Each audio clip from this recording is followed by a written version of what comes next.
Greetings, dear friends. Welcome to our podcast, Las Miranas Esl Voices. My name is Russell. And my name is Ali. Our podcast may help you learn English and find useful information and tips on becoming more confident in speaking this amazing language. Let's start! Today we will talk about the ESL 95 speech communication. This class is academic, part of the ESL program, and it's directed at more advanced students who want to raise their communication skills. Unfortunately, we don't have enough time to explain all our experience, so we will divide our podcast for four topics. It's communication skills, presentation skills, and two interesting concepts. Oh, Yeah, and my question for you, Ali, what have you learned this semester about communication skills, and did you improve your skills? the whole course is about the communication, Right. and we have a lot of useful knowledge. For example, we learned how to be a good listener, and we really thought that communication is a double-sided process. To be a good speaker, first you should know how to be a good listener.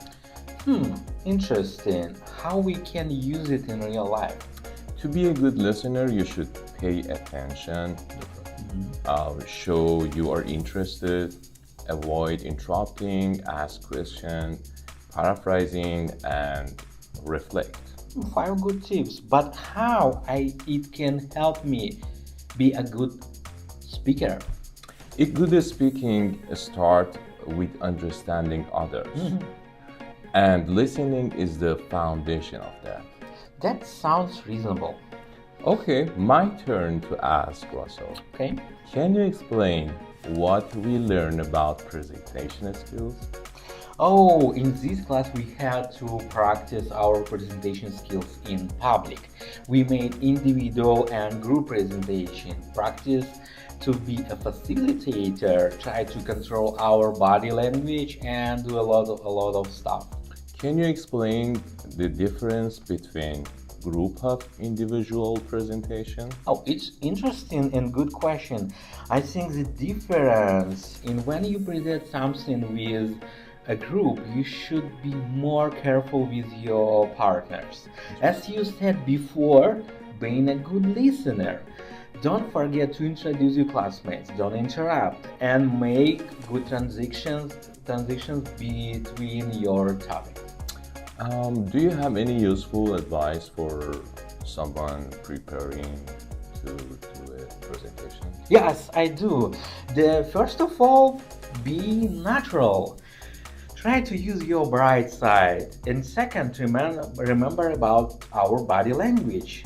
How do you think? How many information do we read about our body language? Can you guess?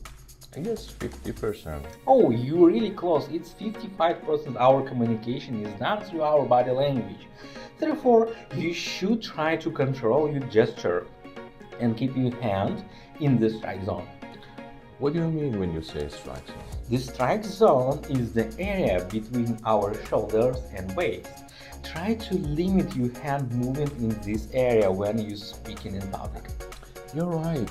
It looks like weird when someone finds something in their pocket. Yes, you're right.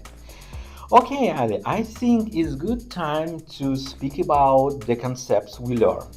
Do you remember the Johari window? Yes, absolutely. This model describes how much you know about yourself and how much others know about you. It can help you better understand your behavior and find a way to work on your weakness. Can you explain more how it works? Johari window model dividing in four sections. The first section is open. It's like known by you and others. The section 2 is blind, known by others but not you. The third section is hidden, known by you but not others, and unknown to both you and others, essentially helping you see how your self perception align with how others see you. Interesting. It reminds me concept of social penetration. So Russell, what is the concept of social Oh, I'm speaking penetration? about the onion model. All right, can you remind me of this? Yes, sure. The onion model explains our self-disclosure like layers of onion. The authors they believe that self-disclosure has some stages. In the first stage is the orientational stage. A good example of this when we heard the small talks with neighbors. It's about the weather, about something sometimes news, but not so personal information. The second is exploratory stage. Individuals start disclosing a little bit about some attitudes and general topics. The sports, the movies, some hobbies. The good example of this when you speak your coworkers and maybe your classmates. After this stage comes the affective stage, when people get more comfortable talking about the private and personal matters, real and deep feelings, secrets, and true opinions. Next comes the stable stage, the highest level of self disclosure. Deep trust and intimacy. People feel comfortable sharing very private thoughts and feeling without fear and judgment. And last one, and this is a little bit sad because it's the deep penetration stage. This is an optional stage because it means a relationship breakdown. Interesting, Russell.